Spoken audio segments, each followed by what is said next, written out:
Well, hello everyone. It is Friday, December the 15th, 2023. I am Delbridge, Benchmark Realty, Murfreesboro, Tennessee. This is your status chat. We're going to be a little bit long, got a lot of different things to show you, so we really don't have time to talk about football. Short to say, the playoff games that we're looking for, real football, doesn't come for a couple more weeks. In between now and then, we have the participation trophy bowl games, and you can watch those if you like, but they really don't count, and the points really don't matter. So let's get on with today's show.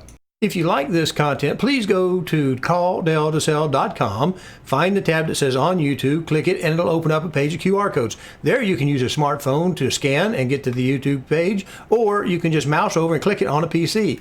There you'll be able to subscribe to this little button over here and click the notification bell so that YouTube will notify you when each Friday's blog has been uploaded. Thank you. Well, if you haven't been hiding under a rock, you know that mortgage rates have been volatile. They've been going up for a couple of years now. They didn't start quick enough, and we haven't gone high enough, fast enough to give us the recession that we need to clear away the high inflation. Now, we've redefined the inflation level in the first of this year for the CPI was redefined from the 2-year to the 1-year thing. We've got that going on, so our numbers look better, but I think you and I both are feeling the high prices. In fact, I saw it I don't have a panel for you today, but I think I saw that we're down below 80 cents on the dollar since this administration has taken over, put all that money in the money supply, heated up the economy, caused the inflation. We're paying for it.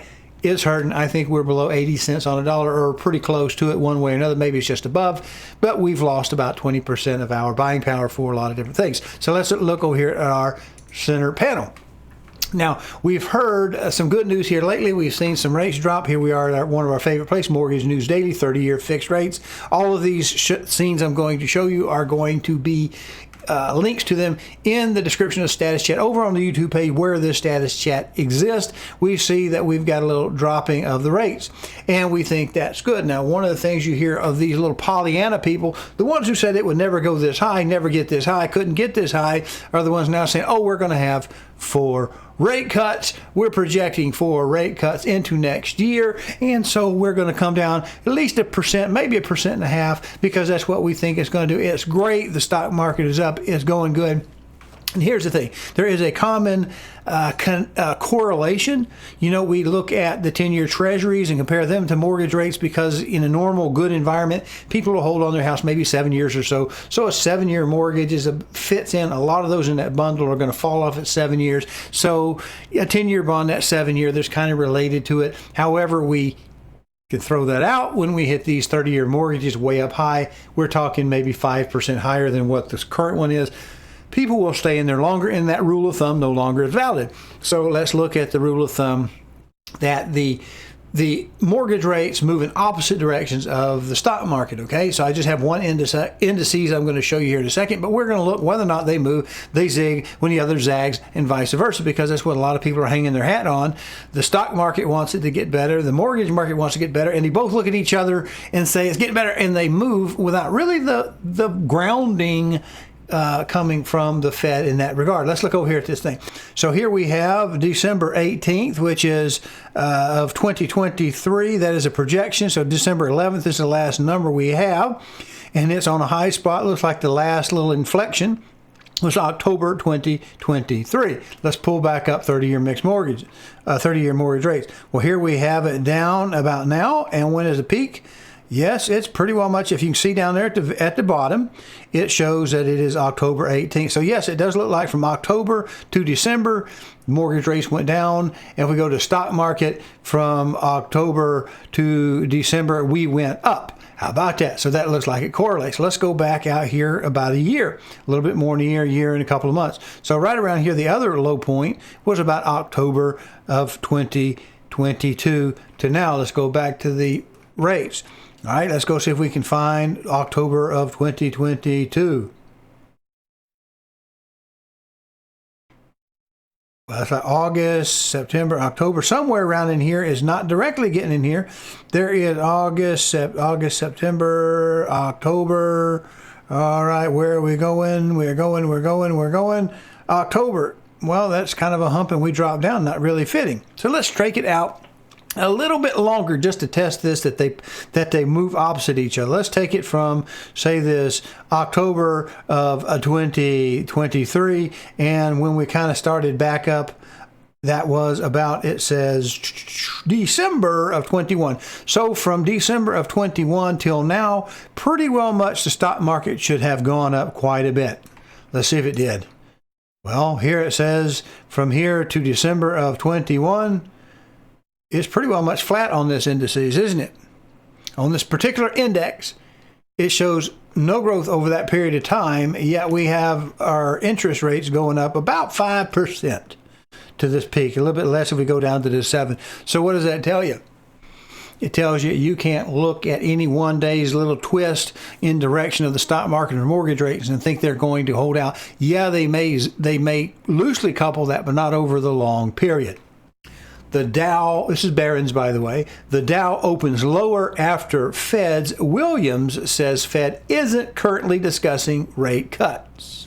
What did we just say? All of the people that are now looking to massive rate cuts, 4 or 6 rate cuts towards the end of 2024, are projecting that based upon what wishful thinking would look like. Well, we've seen some hints. Well, what are they doing? They're trying to time the market. Even some other people that have rolled it back and said, we're talking maybe 2 cuts in the first half, which is, I think why they're saying maybe 4. The truth is, according to this little correction that has been brought out today, the stock market may have heard that same noise on the radio line and thought we're going to be laissez le bon temps rouler. But it says right here today, Dow opened. This is stock market making an adjustment after somebody says something they weren't anticipating. Williams says Fed isn't currently discussing rates. But it does say here we're looking to have a good 7-week period, and we'll find out if it did in just a second. S&P 500 opened down 0.2 of a point. The Dow Jones average dropped 88 points, or 0.2 of a point. And the NASDAQ, that's your over-the-counters, dropped down 0.3 of a point. All three are set for a winning week. And we did get that. If I slide all the way up to the top, it says right here, this is the day's activity. Started a little bit lower, pretty well flat. And then eventually we finished just a touch higher at 0.2%. So that's not really telling us a whole heck of a lot. What else we want to look at real quick? What we hear sometimes about the economic situation is not just any one thing. Now, you do know that we are at an all-time high on credit card debt. Well, we've got a bigger population than ever, but we've got a bigger credit card debt than ever because people have been living on them credit cards trying to get by, waiting for the storm to turn a little bit, waiting for day to break. So we can look at the charge-off rates because other people are looking at, well, we're going to collapse. It's going to be 2008. Could be, not likely to be. It's a whole different fruit salad of things that are going to cause our economy to do what they're doing. We need to look at some of these and see if they make good sense. All right, so let's look at that charge-off rate. Now, we have higher debt than we've ever had. It's the highest debt since the last time it was the highest debt. But look at our charge-off rate. They're really not overly exciting any one way or another. We might look at this little slope. We're charging off a little bit in the recession, just right before the recession in 90, quarter three of 89 and 90. And then we had a recession, and the charge-off rate went up with the recession. Charge-off rate went up with the 21 recession, and charge-off rate went up with the 2008 recession. But if we glean anything from this, let me go ahead and take myself out of the picture. We see a little bit of a rise before we see the recession. It's not much of an indicator, is it?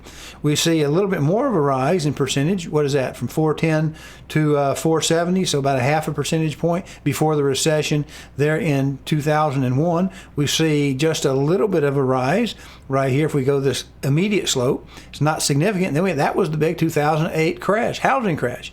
What have we got here?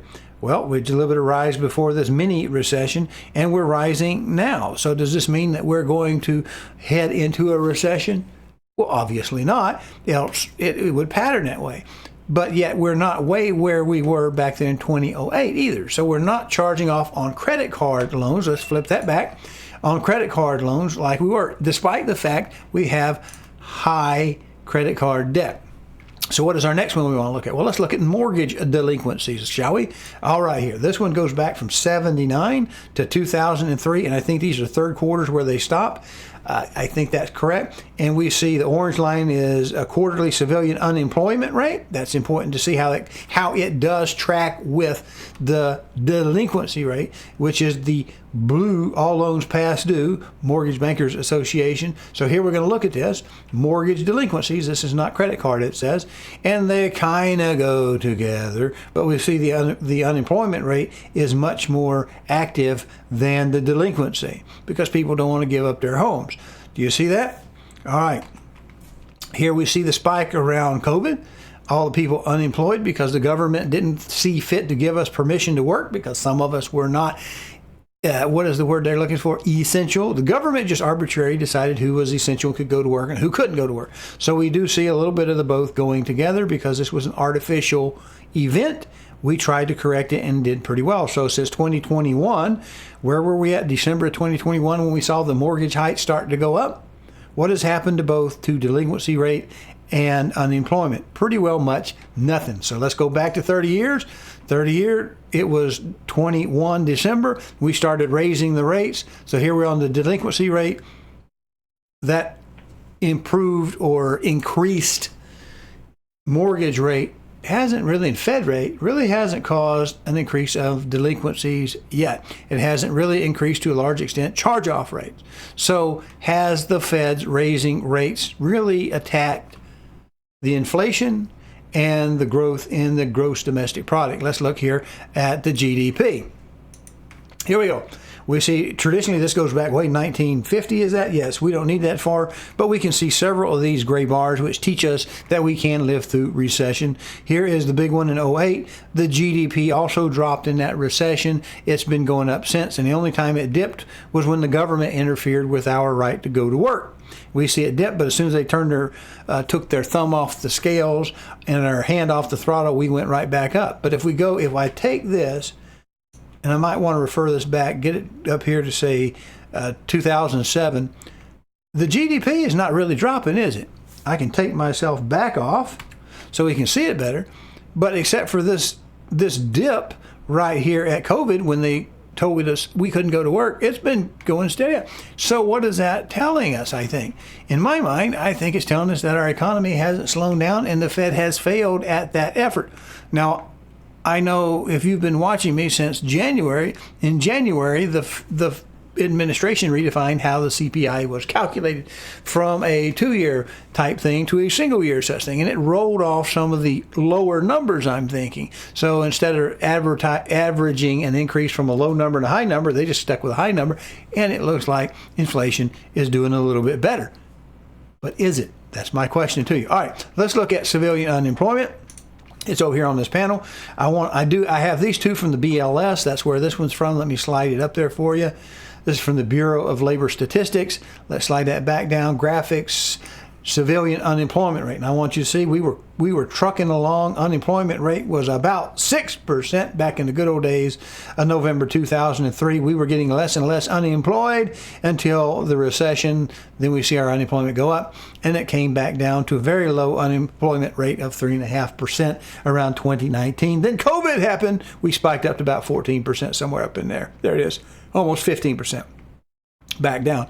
So we noticed that in this area, we've had phenomenal increases in mortgage rates between 19 and 23. It hadn't really affected the unemployment rate.